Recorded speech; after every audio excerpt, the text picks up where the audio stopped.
අපි හැමෝම ආසයි කතන්දර අහන්න.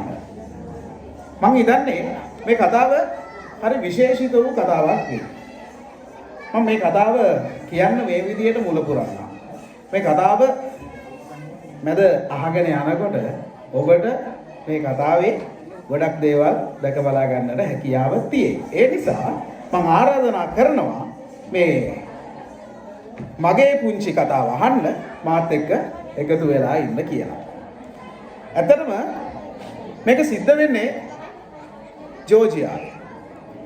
ජෝර්ජියාවේ එක කාලෙක දේශපාලන කුමන්ත්‍රණ නිසා රට අස්ථාවර වෙන්න පටන් ගත්තා. ඒ කාලේ ජෝර්ජියාවේ ආණ්ඩුකාරයා විදිහට කටයුතු කරේ මයිකල් අබාෂ්විලි කියන ආණ්ඩුකාරවරයා. ඉතින් මේ රට අස්ථාවර වීමත් එක්ක මේ මයිකල් අබාෂ්විලි කියන ආණ්ඩුකාරවරයව ඝාතනය කරනවා. ඒ මයිකල් අබාෂ්විලි කියන ආණ්ඩුකාරයාට හිටියා බිරිඳක් නාටෙල්ලා කියන. මේ නාටෙල්ලා කියන මේ බිරිඳ තමන්ගේ ස්වාමි පුරුෂයා ඝාතනය කරනවා දැකලා තමන්ගේ තියෙන වටින කියන සම්පත් ඔක්කොම ටික අරගෙන ප්‍රිය හිතපතුනි යන්න ගියා. හැබැයි මේ නාටෙල්ලාට එක දෙයක් අමතක වුණා. මේ මයිකල්ට සහ නාටෙල්ලාට හිටියා පුංචි දරුවෙක්. අර සම්පත් වල තියෙන ආසාවට මේ දරුවව දාලා මේ නාටෙල්ලා පැනලා ගියා. වටින කියන සම්පත් ඔක්කොම ටික අරගෙන. මේක දැක්කා ඒගොල්ලන්ගේ ඒ මන්දිරේ හිටපු ගෘෂා කියන ගෘහ සේවිකාව. මේ ගෘහ සේවිකාව අනේ අර අසරණ දරුවා අඬනවා දැකලා ඒ දරුවව අරගත්තා. අනේ මේ දරුවා පවු නේද? මේ අම්මා දාලා ගිහිල්ලා මේ තාත්තව ඝාතනය කරලා නිසා මේ දරුවා දැන් ඔන්න අඬ ඉන්නවා. ඉතින් මේ ගෘෂා කියන ගෘහ සේවිකාව මේ දරුවව අරගත්තා. හැබැයි මේ ගෘෂට මේ දරුවව බලා ගන්න හරි අමාරුයි. මොකද මේ ගෘහ සේවිකාවක් නේ. මේ හරි සැපට හැදිච්ච වැඩිච්ච දරුවෙක්. ඒ විතරක් නෙවෙයි. මේ ආණ්ඩුකාරවරයාගේ පුතා කවදා හරි දවසක මේ දරුවා ලොකු මහත් වෙලා අනිවාර්යෙන්ම මේ රටට තර්ජනයක් වෙයි කියලා ඒ රටේ ඒ කාලේ හිටපු සෙබළුන් හේවායන් මේ දරුවව මරන්න තමයි හොය හිටියේ.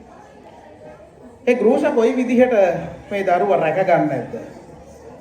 මේ කතාව මං කියනවට වැඩිය මම වේදිකාවට ඉඩ හසල වෙන් කරන්නම්. මේ ගෘෂා කොහොමද මේ දරුවව හරි ආදරෙන් බලාගත්තේ කියලා.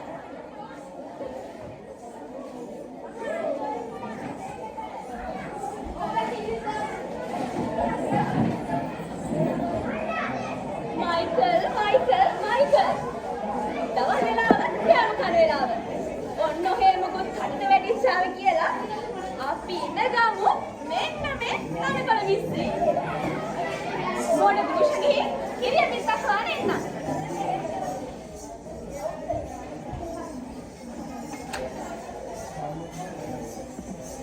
රිදී තුනක් මේ කිරි කඳුලට රිදී තුනක් හෙන ගහන්න එපයි.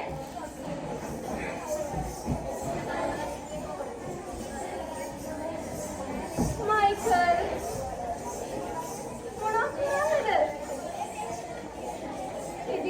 Michael. Sumanik party නේද මෙතන? උගුරට වඩා බොන්න එපා Michael. මේ පැත්ත මිනිස්සු එකට වැඩි අපි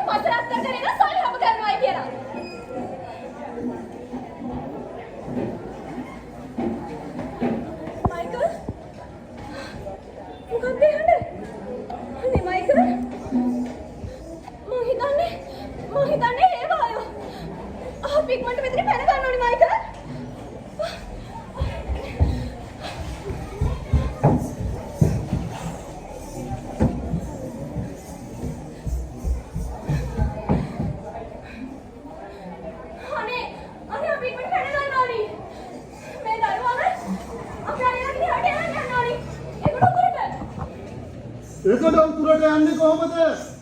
පේන්නේ නැද්ද? වැලයට ගන්න දඟලන දැන් පැය ගානක් තිස්සේ ඉඳලා. පාලනේ නෑ ඔක්කොම ගැටිලා. ඒ වුණාට මට හිතෙනවා මට පැනගන්න පුළුවන් වෙයි කියලා. යකා පස්සෙන් එළවුණා සුමත් අපි නන්නේ ඔය වැල් පාලමට අඩිය තියන්නේ. ඒකට කමක් නෑ. ඒ වගේ අර පාලනේ කවුද කෑ ගන්නවා.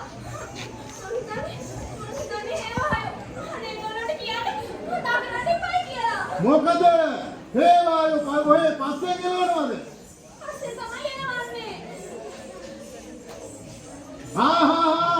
ඔය වැල් පාලමට අඩිය තියන්න එපා. ඔය දරුවත් එක්ක බෙල්ල කඩා ගන්න වෙන්නේ. ඒකට කමක් නෑ. මම කොහොමද ඉන්න වෙන්න ඕනි. ඉන්න එකකට යන්න එකකට. එලෙ මුරුයි. උසුණු බලං.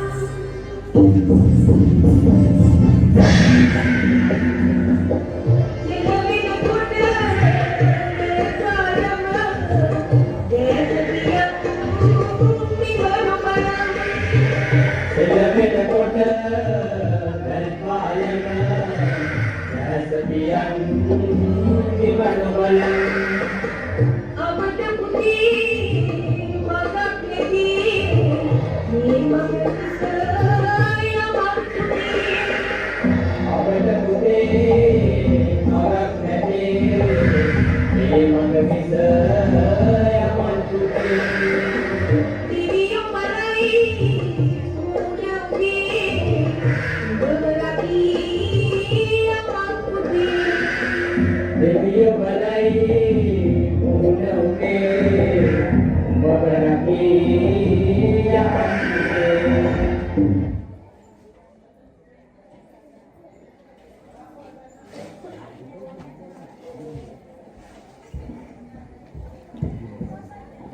හරි. මෙන්න මේ විදිහට මේ ගෘෂා හරිම අමාරුවෙන් තමන්ගේ ඒ දරුවත් අරගෙන මේ වැල් පාලමෙන් එගොඩ වෙනවා. හැබැයි මේ කතාව මෙතනින් නතර වෙන්නේ නැහැ. ඊටු කොටස මම කියන්නම්. ඊට පස්සේ මම කිව්වනේ අර නාටෙල්ල මොකද කරේ? තියෙන සැප සම්පත් ටික ඔක්කොම අරගෙන ගියා මේ දරුවව දාලා කියලා. අපි ඒ දැක්කේ අර ගෘහ සේවිකාව තමයි ඒ දරුවව අර විදිහට හරි ආදරේ රැක බලා ගන්නවා. හැබැයි එක්තරා කාලයකට පස්සේ මේ නාටෙල්ලට ඕනි වෙනවා මේ දරුවව ආපහු තමන්ගේ ළඟට ගන්න. ඊට පස්සේ මේ නාටෙල්ල අධිකරණයට යනවා. මේ දරුවා මගේ මේ දරුවා හැදුවේ මමයි කියලා කියනවා.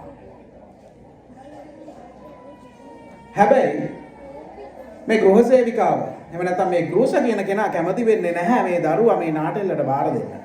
මොකද හේතුව ඒ ගෘහ සේවිකාව දන්නවා මේ දරුවව හදාගන්න කොයිතරම්නම් දුකක් විඳින්න සිද්ධ වුණාද කියලා ප්‍රීතිතුමනි. ඊට පස්සේ මේ විනිශ්චයකාරතුමා හරි ලස්සන වැඩක් කරනවා. කුණු කෑල්ලක් අරගෙන කුණු වලින් අඳිනවා රවුමක්. ඇඳලා මේ දරුවා මේක මැද්දට දානවා.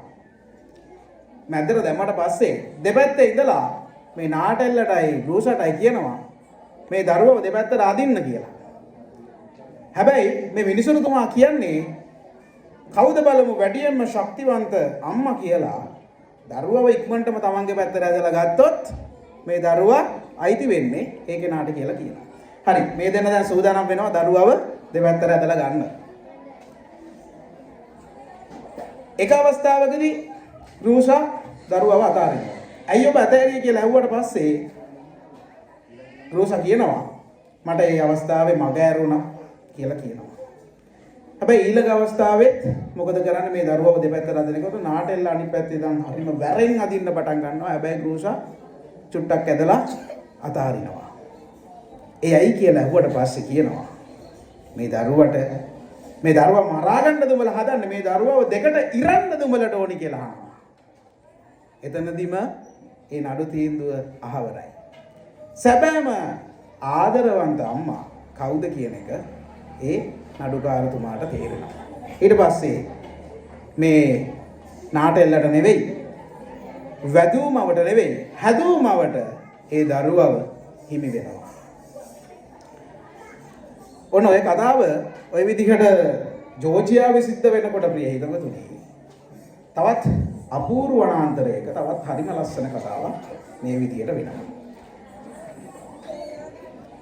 මේ කැලෑව හරිම ලස්සනයි. ඒ වගේම මේ කැලෑව අයිනේ ලස්සන ගම්මානකුත් තිබුණා. මේ කැලෑවේ හැම තැනම හරිම ලස්සන පළතුරු මල් මේ දේවල් එමටයි. ඉතින් මේ ගමේ ඉන්න මිනිස්සු මේ කැලෑවට යනවා එනවා.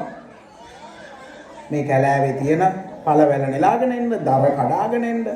හැබැයි කැලෑවේ ඉන්න සත්තු මේ ගැන ලොකු අවධානයකින් ඉන්නේ. මේ මිනිස්සු මොකටද මේ එන්නේ මේ කැලෑවට එන්නේ? ඇයි?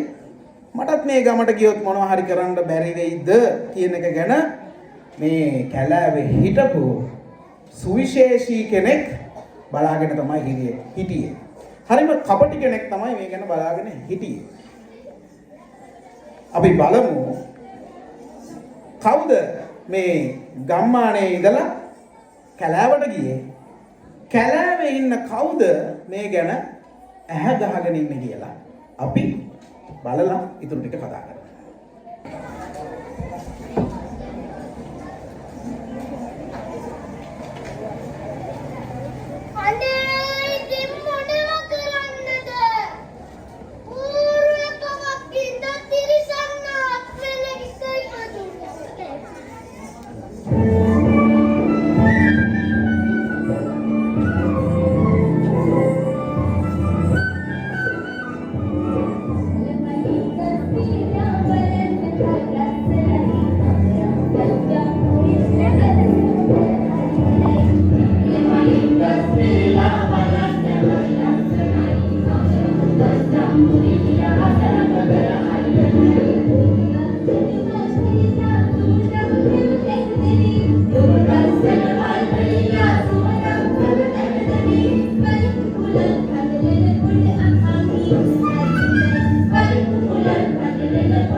බොහොමත්ම ස්තුතියි. ඉතින් මං කිව්වනේ අර කැලේ හිටිය කපටි කෙනෙක් බලන් හිටියා කියලා. මේ නරියා කොහොම හරි මේ කැලේට ආපු මේ දර කඩන්න කියලා ආපු මේ ගමේ හිටපු පුංචි ගෑල්ළමයව ඉරිහෙල් අරමේ තියෙන එයාගේ නිවසට අරගෙන යනවා. ඉතින් සමාජයේ හරි විෂමාකාරයි ඒක.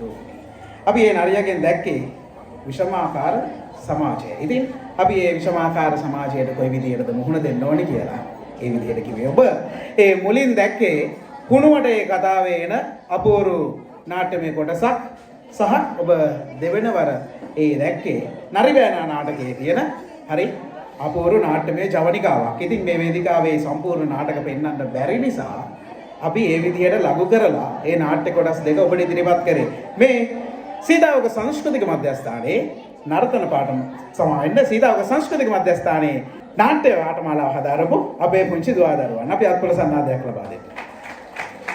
හරි.